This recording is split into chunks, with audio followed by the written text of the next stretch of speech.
Welcome back to the channel USD Coins Coin Collectors and Treasure Hunters.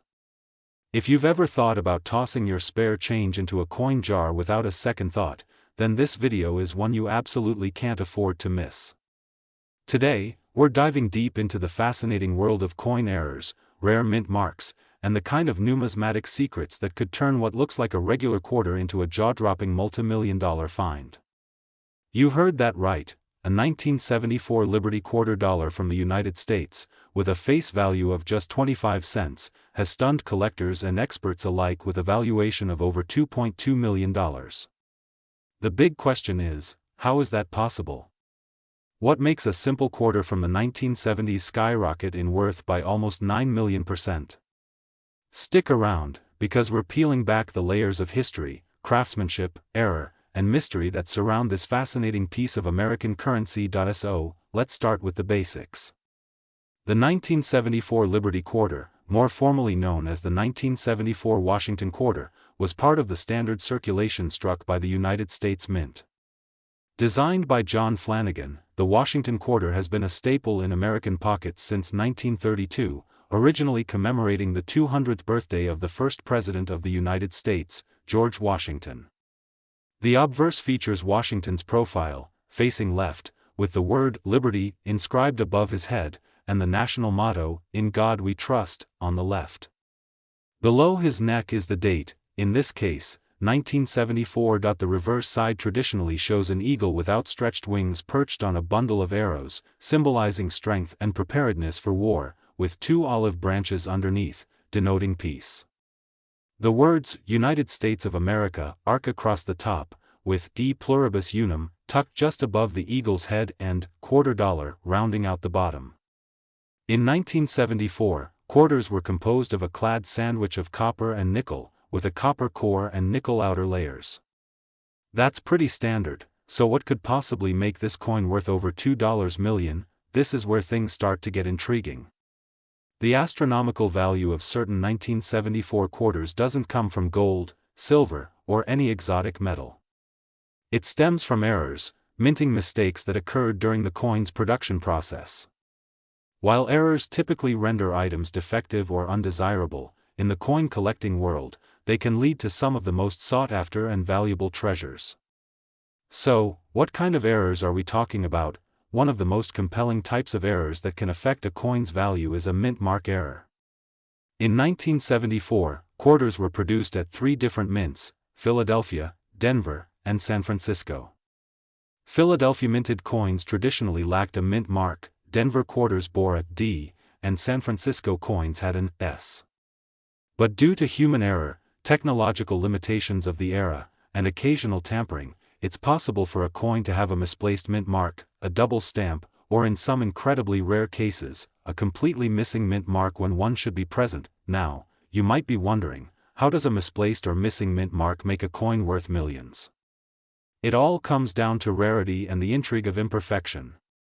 Imagine being one of only a handful of people in the world to possess a coin where the minting process went off the rails, producing something truly unique. That uniqueness adds layers of value, especially when combined with historical context, collector demand, and overall coin condition. Let's zoom in even further. Among the rarest of the 1974 quarters are those with dramatic striking errors. Double dies are one such phenomenon.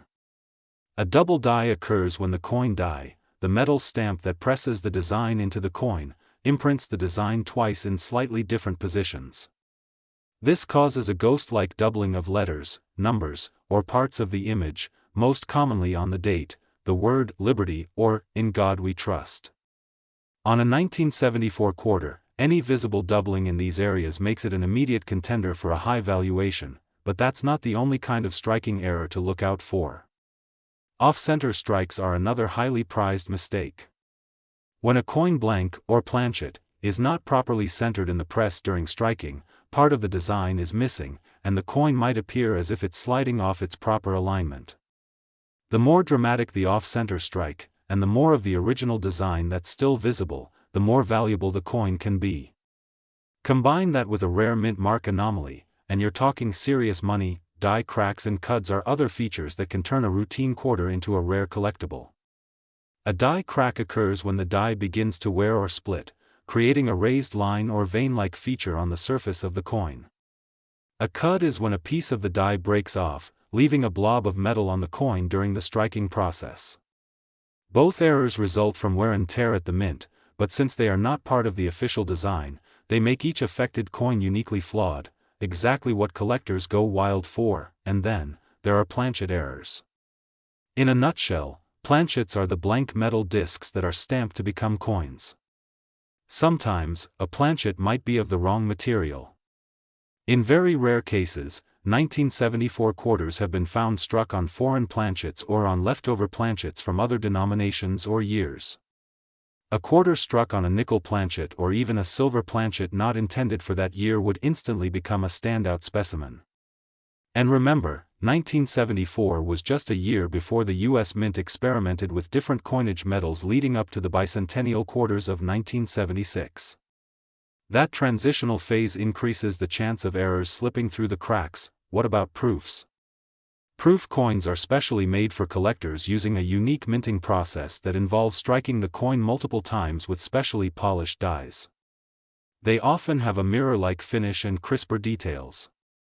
Some 1974 quarters produced as proofs at the San Francisco Mint made their way into circulation by accident or through mishandling.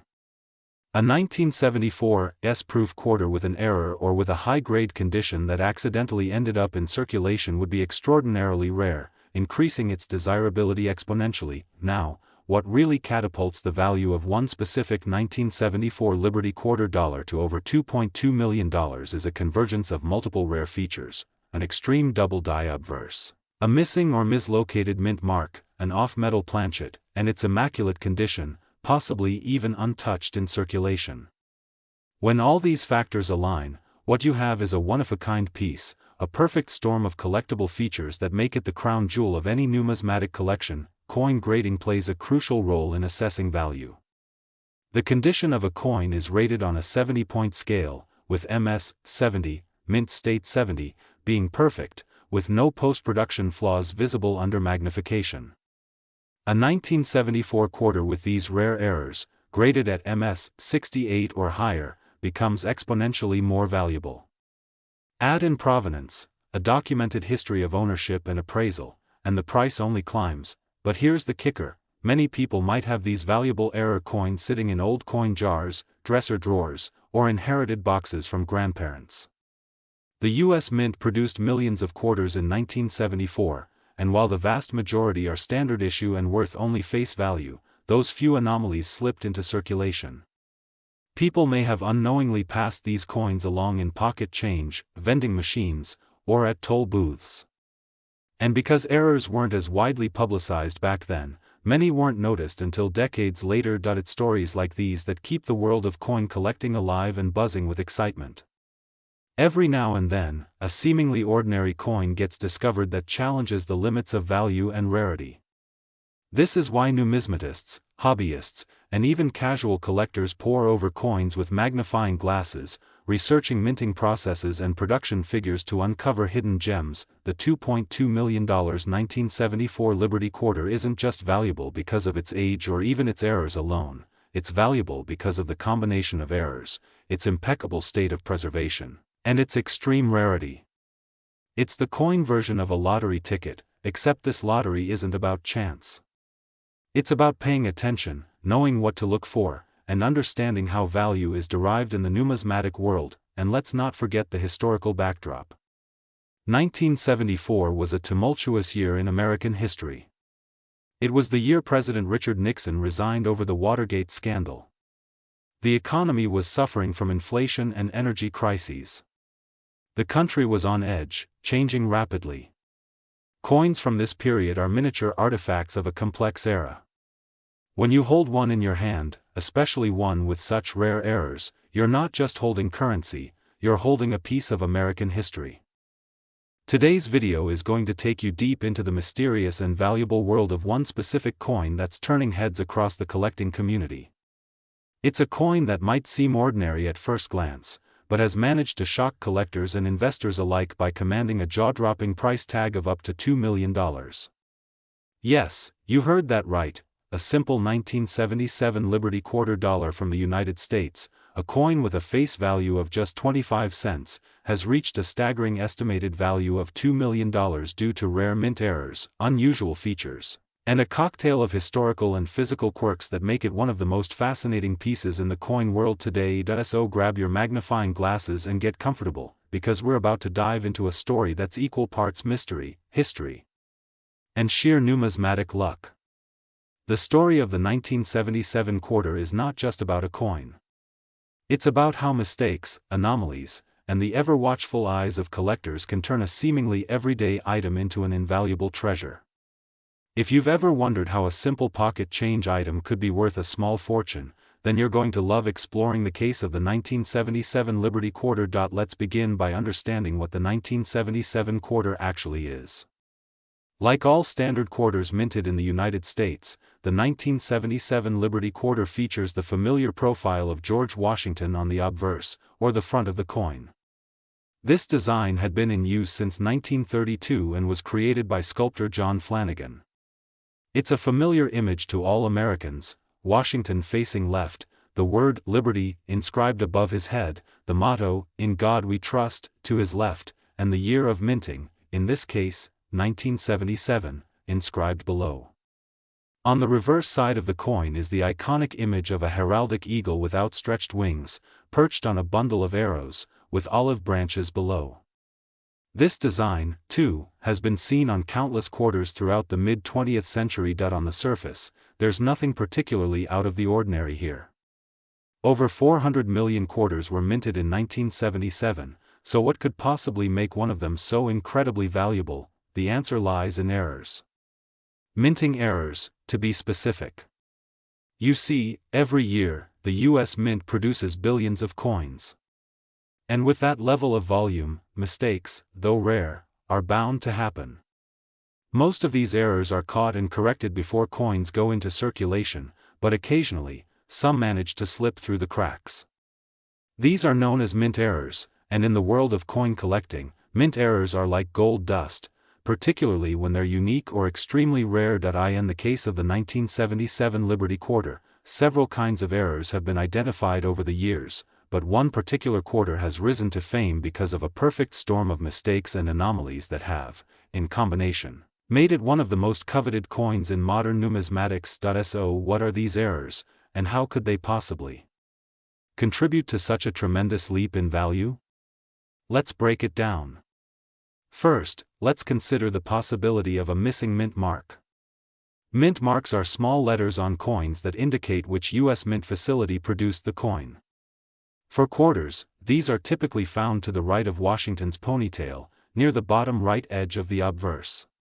In 1977, quarters were struck at three main minting facilities: Philadelphia, Denver, and San Francisco. Coins from Denver bear a D mint mark, San Francisco coins bear an S, and coins from Philadelphia typically had no mint mark at all at the time, as was customary before 1980. However, it is the absence of a mint mark when it should be present that becomes significant.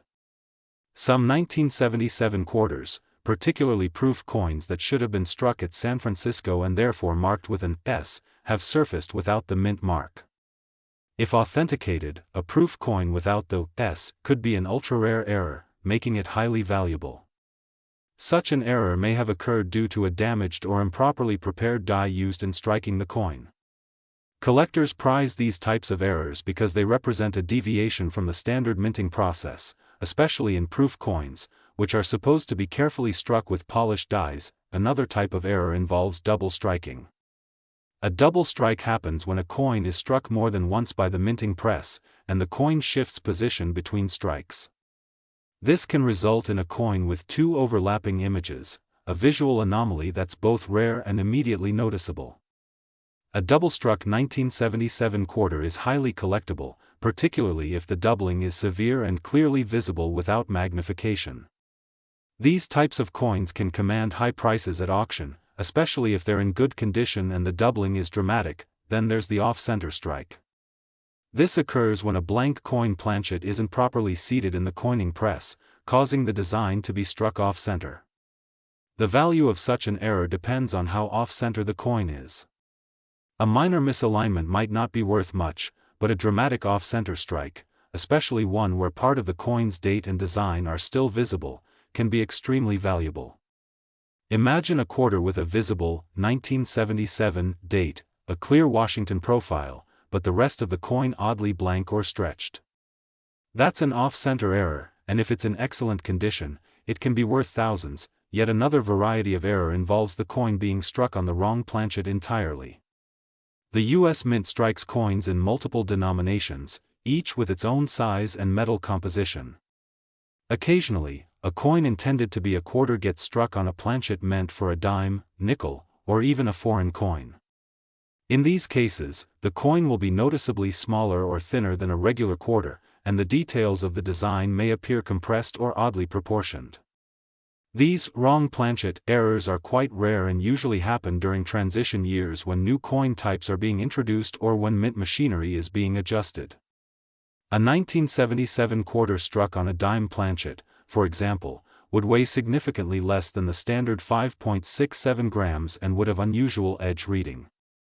Such a specimen, if verified, could easily fetch a hefty price due to its extreme rarity. There are also coins known as clipped planchet quarters. These are coins that appear to have a portion missing, as if someone took a bite out of them. This error occurs when the blanking press cuts the planchet too close to the edge of a metal strip, resulting in an incomplete coin. Depending on how dramatic the clip is and how much of the design is preserved, these coins can also be quite valuable, especially from the 1970s era, where such errors are less common than in earlier decades. But what pushes a particular 1977 quarter into the realm of multi-million-dollar value? It's usually a combination of factors: an exceptionally rare error or set of errors, pristine condition, ideally graded MS-67 or higher by professional grading services like PCGS or NGC, and a strong backstory or provenance. Imagine a coin that has a double strike, an off-center error, and is missing a mint mark all in one. This kind of triple threat error coin would be one of a kind. Combine that with high-grade preservation and perhaps even media coverage or notable auction history, and you've got a coin that collectors would be willing to pay through the nose to acquire. Let's also consider that this specific $2 million coin isn't just valuable because of its errors, but because it has likely been authenticated and graded at the highest level, preserved in near-perfect condition since it was struck. Coins that are uncirculated and exhibit full luster and detail, especially with visible errors, are prized immensely more than worn, circulated examples. So while many 1977 quarters are floating around in change jars and old drawers, the one we're talking about today is in a league of its own, sitting in a protective slab with a glowing certificate of authenticity and an auction history that only adds to its mystique. There is always an element of mystery and luck in these high-value coins. Part of the excitement for collectors is that no one knows exactly how many of these error coins are out there. There could be another $2 million 1977 quarter sitting in someone's attic right now, unnoticed among a pile of forgotten change. That possibility fuels the passion and dedication of coin hunters around the globe. It's a modern treasure hunt, driven by knowledge, sharp eyes, and a little bit of fortune. Stories have even emerged of individuals stumbling upon rare coins in the most unlikely of places: estate sales, old piggy banks, inherited collections. In some cases, coins like this 1977 quarter have been found completely by accident, their value only revealed when someone took the time to inspect them carefully or had them evaluated by a professional. The lesson? Always double-check your change. You never know what history and hidden value might be sitting in your pocket.